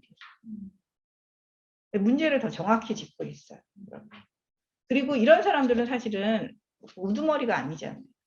양반이면서 그 천주학의 그 지도자 역할을 하는 사람들은 엄벌에 처하는 건 맞아요. 이 시대에. 이단을 단죄한다는 측면에서. 그런데 이런 일반 백성들까지도 정말 파고들고 또 파헤쳐가지고 그 근원까지 없앤다고 해가지고 이 사람들을 엄벌에 처하는 건 이건 너무나 부당한 거예요. 연암은 그래서 자기가 그 최전선의 사실 수령으로서 옛날에 이런 그 천주학 믿는 사람들을 잡아들이는 걸 공으로 여겼거든요. 이런 시대에 이렇게 처리하는 거예요. 근데 지금 또 이 공을 가르치려고 누가 지금 문제 삼은 거 병영에서 문제 삼고 있거든요. 그래서 병영에서 문제 삼으니까 우리는 처리할 거 다 했는데 왜 니네 병영에서 또 얘를 잡아가지고 가두고 마치 그 해결을 안 한 것처럼 지금 그렇게 지금 니네가 왜 나서는 거야? 이걸 또 같이 이중의 문제가 있어요 지금 여기. 그래서 이런 식의 어떤 공을 가로채려고 서로 지금 막 그 나름 알력이 있는 이 상태. 이것도 연암은 견딜 수가 없었어요. 그래서 나 사표 쓰겠다. 김필구는 용서해줘라. 여기서 더 이상 파헤칠 것이 없다요. 그래서 전혀 문제가 없었다요. 그래서 이 김필군인의 그 소지를 이렇게 그 쓴 거, 그 부분이 참 놀랍잖아요. 그죠? 그 자식에 대한 마음. 내가 왜 그렇게 빠져들었는가. 그거는 자식이 그 믿는 그것은 정말 선량할 거라고 생각한 거. 내 자식이 선량하니까 그 믿는 것도 선량할 거라고 생각했어요. 그리고 또 그러면 천국에 갈 수 있다고 생각하는. 예전에 백성들은 사실 천주하게 혹했을 것 같아요. 여러분. 그렇지 않아요? 평등한 세상이 있어. 더 좋은 세상이 지금 저 하늘에서 기다리고 있어 라고 얘기할 때 그때 저는 거기에 사람들이 다 뭔가 마음이 가지 않았을까요? 그때 당시에. 그러니까 그렇게 미혹됐을 수밖에 없었다. 그런데 이제 돌아왔다. 왜? 내 아들이 천국에 가 있는지 알 수도 없고 만날 수도 없다. 이게 바로 이 사람들이 갖고 있는 순수함이잖아요. 연합은 그 순수함을 알아차린 거예요. 받아들였어요. 그래서 더 이상 괴롭히면 안 된다. 그래서 그런 식으로 문제를 해결하고 거기에 대해서 사실은 저항하고 있는 글들을 쓰고 있거든요. 아주 쫀쫀하게 얘기를 하고 있어요. 그것만 한 게 아니에요, 여러분. 연합은 또 뭐를 해요? 이렇게 엄청나게 여유로운 것 같은데 엄청나게 바빴을 것 같지 않나요? 연합이 엄청나게 저는 바빴을 것 같아. 그리고 또 뭐를 해? 쉬는 틈틈이 환경정화를 해. 아니 그 관할 주변에 그 폐사들 이런 걸 다 어떻게 해요? 다시 다 가꿔요. 여러분. 근데 이거는 여러분 뭐예요? 그 산수가 워낙 아니가 뛰어난 고을인데 거기 가가지고 그 아름다운 산수와 대나무가 엄청나게 많은 고을이에요. 이런 어떤 그 지형을 이용해가지고 관할을 새롭게 수리를 하는 거죠. 그래서 새로 짓는 게 아니에요. 그리고 있는 거를 제목을 어떻게 해요? 거기 있는 대목들을 이용해갖고 집을 짓는 거예요. 이게 연암이 그 다른 사람들하고 저는 차이라고 생각해요. 우리 어디 가면 새로 많이 뭘 짓잖아. 그죠? 막 그 지방 그 뭐죠? 그 구청이라 그러나? 엄청나게 넓고 크죠. 용산구청도 어마어마하죠. 막 건물을 다 크게 져요, 여러분들. 그래서 의리번쩍하게 다 지어놔. 근데 다니는 사람 몇 명 안 되는 것 같아.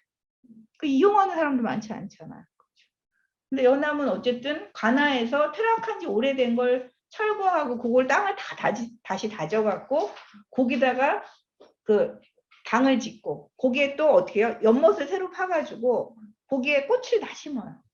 근데 저는 그런 섬세함이 너무 연암은 놀라운 것 같아요. 저는 그 부분에서 진짜 깜짝 놀랄 게 있어. 페이지가 거기가 그게 아니라.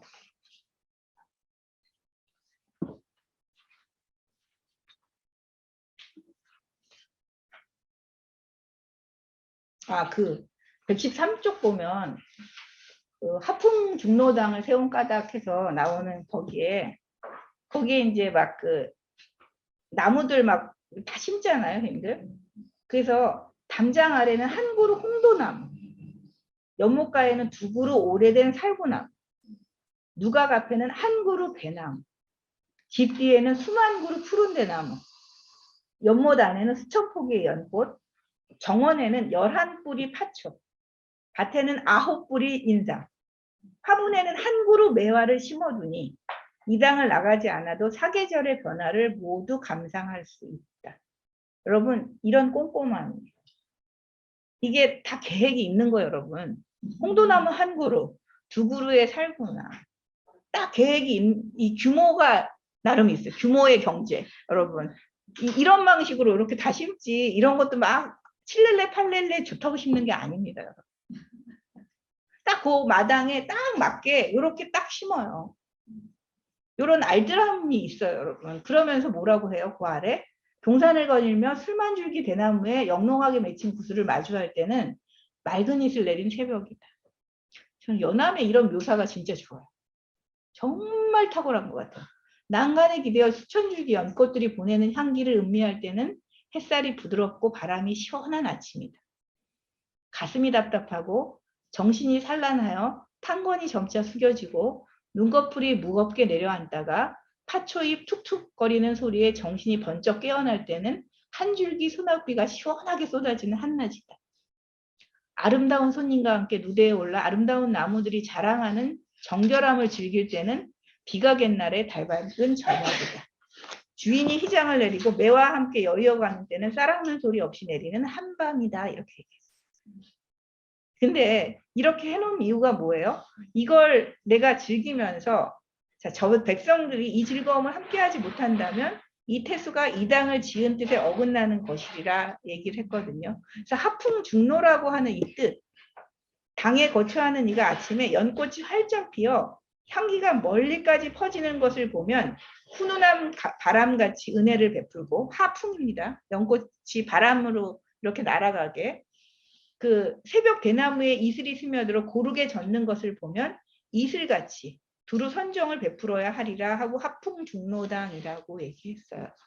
있는 풍광을 어떻게 내 눈안에 이렇게 내가 옆에서 즐길 수 있게 하는가. 이건 나만 즐기는 게 아니라 이렇게 해서 고을 사람들 함께 즐기고 또 그 정신으로 내가 백성들한테 이 향기, 이 이슬처럼 그런 선정을 베풀리라 하는 그 마음가짐. 이것이 골고루 있는 게 이 폐사를 살리는 그 기운이에요. 연암이 이런 폐사를 살리는 그 기운은 그 중국에 가서 그 너무 깨끗한 그 집들 있잖아요. 깔끔하게 정리정돈된 집들. 여기서 되게 감발을 많이 받았어요. 그리고 중국에 갔더니 벽돌. 그 중국 벽돌에 너무 반했거든요, 이분이. 그래가지고 이 벽돌을 꼭 실험하고 싶었던 거예요. 그래서 중국에서 봤던 그 문물들을 사실은 안희연에 와가지고 그걸 다시 제작을 많이 했어요, 여러분. 그 물레방아 제작하고 이런 것도 다 중국에서 자기가 체험했던 걸 갖고 와서 벽돌로 집을 짓고 뭐 이런 걸 다 만들었어요, 여러분. 그러니까 이분은 그냥 체험한 걸 또 그냥 두는 게 아니에요, 본 거를. 그걸 또 진짜로 여기다 써먹어요. 그렇게 해서 각각의 공간에 어때요? 다 이름을 지어준 거예요. 그래서 이런 식으로 자기가 봤던 걸 실천하고 그걸 또 사람들하고 나누고 싶고. 그래서 왜 동락당기라고 하는 기문이 있었잖아요, 여러분. 홀로 즐기지 말고 자기가 지금 즐거워하는 그 자체를 만족해야 돼요. 또 그죠? 어떤 상황에 있든 만족하는 거. 그래서 그 만족을 함께 또 즐기는 거. 그게 진짜 동락이어야지. 혼자만 즐기는 그야말로 그런 동락은 여러분 만족감이 없어서 계속 어떻게 해요? 그 즐거움을 더 즐기다가 패가망신하게 돼 있어요. 그래서 이 동락이 중락이 되도록 하는 그런 것을 네 마음에서 좀 익혔으면 좋겠다 해가지고 동락당기 기문을 써준 거잖아요. 연암이 지금 이 그 건물을 지은 마음에는 이런 게 있는 거예요. 백성들과 함께 내가 어떻게 이걸 함께 즐길 것인가 하는 그 마음이 여기에 있어요. 그리고 그 연암은 이렇게 지은 이 좋은 풍경을 혼자만 즐기는 게 너무 안타까워서. 그 지리산을 보면 어때요? 신선이 생각나는데. 진짜 신선이라면 여러분 어때요? 10세대 뒤에 오면 얼마나 외롭겠느냐는 거예요. 그런 신선은 돼서 뭐 하냐는 거죠. 아무도 못 알아봐. 여러분 그러면 좋겠어요? 여러분 또 새로 사귄다고 또 좋아하겠지만 어쨌든 아무도 없는 곳에 혼자 즐기는 게 좋을까? 지금 난 거의 신선과 같이 좋은데 이 친구로 오라는 거죠. 그대 와서 나와 함께 뭐예요? 여러분 은어 회쳐 먹고 뭐 이런 걸 같이 하면 신선의 방부라는 그런 곳이라고 하면서 친구를 불러들였어요. 그래서 이렇게 회사를 다 정리해가지고 방을 만들고 해가지고 어떻게 했냐면 친구들을 막 부른 거예요. 그래서 이때 그 친구들이 막 그 처남 있잖아요. 지계공이라고 하는 그 처남 이재성도 오고 뭐 여러 친구들이 막 이희경, 윤인태 뭐 이런 친구들이 있거든요. 이들이 다 와가지고 와서 이걸 즐긴 거예요. 연암이 그러면 다 자기 사비를 다 털어갖고 친구들을 다 대접하는 거거든요. 그래서 그 정조가 이런 말을 했어요. 박지원은 평생 조그만 집 한 채도 없이 그 궁벽한 시골과 강가를 떠돌며 가난하게 살았다. 근데 이제 늙음하게 고을 수령으로 나갔으니 땅이나 집을 구하는데 급급하리라 생각했다. 그런데 듣자 하니 정자를 짓고 연못을 파서 천리 밖에 있는 술 친구와 글 친구들을 초대하고 있다니. 자, 문인의 행실이 이처럼 속되지 않기도 참 어려운 일. 또 들으니 고을 원으로서의 치적 또한 퍽 훌륭하다는구나 라고 하면서 그 규장각에서 일하고 있던 박제가를 불러다가 자 박지원이 다스리는 고을에 문인들이 되게 많이 가서 논다는데 너만 공무에 매여서 못 가는구나. 그래서 너 혼자 탄식하고 있지. 휴가를 내서 너도 가보는 게 좋겠군. 이렇게 해가지고 박제가한테도 휴가를 주셨어. 왕께서. 그래서 그 안이를 방문해가지고 놀다가 왔대요, 여러분. 그러니까 그 연암이 이 일들을 한번 좀 생각을 해보세요, 여러분. 그냥 혼자서 잘 먹고 잘 살겠다가 아니에요. 이걸 만들어 놓고 그것도 어때요, 여러분? 우리가 새 건물을 짓는 게 아니에요. 있는 건물을 다시 꾸미는 거예요. 뭐 된장도 아름다운 그릇에 넣으면 뭐 모양이 다른 것처럼 그렇게 달라진 모습으로 자, 새로운 것을 우리가 배치를 바꾸면 새롭게 되잖아요. 모든 것이. 그래서 있던 건물인데 거기 연못을 하나 팜으로 해서 이 건물이 마치 새로 지은 것처럼 해주는 그런 효과. 그런 걸 만들어내서 친구들과 더불어서 즐기는 그 마음이거든요. 공무에 시달리면서도 또 뭐예요, 여러분? 이걸 즐기는 또 여유. 이걸 같이 보여주는 거. 이게 저는 여러분 이 건축 도시의 건축이라고 해야 되나요, 여러분? 우리가 마을 공동체에 집을 짓는다는 게 어떤 걸까요? 이 공동 공간, 저는 이게 로컬 정치에서 굉장히 중요할 거 아니에요. 우리의 어떤 공동 공간을 만든다는 건 어떤 마음으로 만들어야 되죠? 왜 건물을 짓는 거죠, 여러분? 이건 사람과 사람을 연결하려고 우리가 환경을 조성하는 거 아닌가요, 여러분? 연암의 미션은 사실은 그걸 이렇게 마을에 사람을 연결하는 그 마음. 마을 사람도 연결하고 마을 밖의 사람들도 연결하려는 그 마음으로 사실은 폐사를 정도로 하는 이게 있는 거예요, 여러분. 이런 환경을 조성하는 게 어때요? 활기를 주고 생기를 주는 거예요. 여기서 사람과의 이 관계 속에서 뭔가 다른 마을이 만들어지는 거지. 그렇지 않고 멋있는 그냥 건물, 과시형으로 지으면 거긴 연결되는 게 아무것도 없어요. 오히려 텅 빈 공간이 돼서 사람이 안 나타나거든요. 어떻게 사람을 불러오느냐의 문제. 이게 저는 그 건물을 짓는 이 마음에도 담겨 있다고 생각을 해요. 그런 거 없이 그냥 막 멋지게 보이려고 내 관아만 특별하게 보이려고 짓는 그런 건물을 하나도 짓지 않았다는 게 정말 놀라워요. 자기는 사실 그냥 살 때는 서재 하나 없이 살았어. 연암. 그랬잖아요. 난 서재도 하나 없이 살았는데 어떤 사람이 나한테 공작관이라는 그 당호를 준 거예요. 너무 큰 거야. 나한테는 관이라고 할 만한 집이 없어. 그리고 그건 너무 버거운 건데 마침 자기가 여기다가 지어놨더니 서재를 지어놨더니 어때요? 그 공작관을 쓸 수가 있어. 그래서 그 받은 것, 그 공작관이라고 하는 기기묘묘한 다양한 그 색채와 빛깔을 가지고 있는 그 이름을 거기 서재 자기가 근무하는 관아에다 쓸 수 있었던 그 마음. 이런 것들을 한번 연결해 보세요. 이게 저는 마을을 공동체를 우리가 잇는 그런 어떤 그 마음씀이 아닐까? 저는 이런 생각을 하거든요. 그래서 이런 걸 뭘 그럴듯하게 딸리 포장할 게 없어요. 제가 생각한 이런 마음이어야 돼요. 그 다른 어떤 것도 작동해서는 안 돼요. 이럴 때.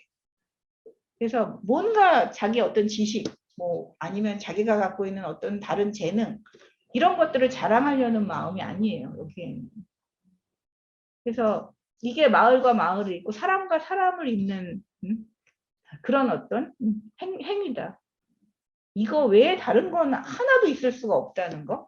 여기 어떤 군더더기가 있고 어떤 잉여가 진짜 여기 붙어 있는 게 있나요? 전혀 없어요. 이것이 우리가 그 사람에게 공명하는 것 그리고 그 환경에 공명하는 그 마음인 것 같아요. 이 지리산을 이렇게 활용을 잘하는 사람이 있었을까요? 이 지리산이 너무 좋은데 이걸 막 너무 흠씬 즐기잖아요. 근데 나 혼자 즐기지 않고 막 불러들여 사람들을 불러들이면서 너 여기 와서 심선처럼 놀고 싶지 않니? 어? 나중에 심선 되려고 하지 말고 지금 와서 심선처럼 살아.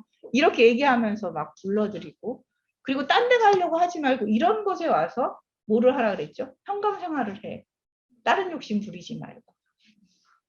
그러면서 우리가 마음도 정화하고 그러면 정치에 대한 마음도 우리가 다시 세우고 세울 뿐만 아니라 그걸 또 그렇게 우리가 펼치고 이런 행위 자체 하나하나 그래서 그 우리가 이게 배우면서 나아간다는 그 표현을 누가 썼더라고요, 여러분.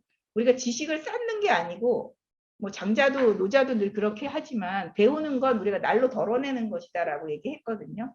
근데 날로 덜어낸다는 건 뭐예요? 기존의 어떤 가치대로 사는 게 아니라 진짜 이 현장에 딱 맞는 그런 삶을 우리가 진짜로 꾸려나가는 거. 이게 바로 배우면서 나아가는 길인 것 같아요. 이러면 과거의 것은 다 덜어내시잖아요. 내가 살기 싫었던 그런 어떤 태도. 뭔가 수령으로서 하지 않아야 할 일들. 너무나 내 눈을 막 흐려놨던, 혼탁하게 했던 그런 어떤 삶의 모습들. 그런 것들을 내가 어떻게 관아해서 수령을 하면서 하나하나 버리는 일. 그렇지 않게 살아가는 일. 그러면 실제 현장에서 내가 그걸 어떻게 해야 돼? 라고 하면서 배워가면서 한 걸음 한 걸음 나아가게. 이게 저는 그 연암의 수령생활의 그 진면목인 것 같거든요. 우리가 연암의 수령생활을 봐야 하는 이유는 여러분 그런 것 때문인 것 같아요. 배운 것을 가지고 어떻게 나아갔는가. 그리고 배웠던 것을 또 현장에서 어떻게 배우면서 나아가는가. 이런 흔적들이 그 글의 면면에 다 드러나 있어서 다른 고민을 많이 한다면 여러분들이 쓸데없는 고민 많잖아요. 우리가 공부는 왜 하는가부터 시작해가지고 뭐 어떻게 살아야 하는가 고민 많으시죠? 뭘 버려야 하는가 막 이런 거 많이 하시죠? 그냥 연암이 그걸 보여주고 있는 거예요. 버려야 할 것을 아무런 갈등 없이 탁탁 버려내고 또 자기가 헤쳐나가야 할 것은 정말 사심 없이 그 길로 그냥 뚜벅뚜벅 걸어가고 있잖아요. 누가 뭐라고 해도 하잖아요. 뭐 해요? 삿볕을 각오를 해요. 여기에 또 고착되어 있지 않아요, 여러분. 그 부처님이 그러셨다면서요. 우리가 이 나무가 너무 좋아. 우리 남해건 선생님 그때 읽었던 것 같은데 이 나무가 너무 좋아서 거기서 3일 이상 머물지 말라. 그러면 또 거기에 애착이 생겨요. 그 나무에 애착이 생겨서 못 떠나요. 또 집착하는 마음이 또 생기거든요. 근데 연암은 또 그런 것도 없어요. 자기가 이렇게 다 꾸며놓으면 또 여기에 애착하는 마음이 생길 거 아니에요, 여러분. 그런 거 없어요. 떠나야 될 때 또 과감하게 잘 떠나요. 하나도 거기에. 그러니까 잘 가꾸되. 정말 내가 있을 때 그 환경을 최대한 좋은 환경으로 함께 누릴 수 있는 환경으로 만들되 거기에 또 집착하지 않는 것. 아낌없이 떠날 수 있는 마음. 이게 진짜로 진실하고 우리가 말하는 좀 사심 없는 마음. 어떤 행보도 이렇게 했던 것 같아요. 그래서 저는 뭐 연합은 성리학자지만 진짜 그냥 성리학자가 아니에요, 여러분. 여기에는 부처의 마음, 장자의 마음 이런 마음이 있는 것 같아요. 그냥 그거 그대로를 현현하고 그냥 그 길을 지나왔던 너무나 근데 소박하게 그걸 보여줬다는 점에서 우리가 공부에 대해서 여러분들이 뭘 하는 게 공부인가 그러면 이게 바로 공부다. 매 순간 한 걸음 한 걸음이 그냥 공부다. 그 사심을 버리는 그 마음이 공부지 그거 외에 다른 것은 하나도 없다. 그래서 현장에서 어떻게 나눌까? 이거 외에는 어떤 마음도 여러분 여기에 개입해서는 안 된다는 거.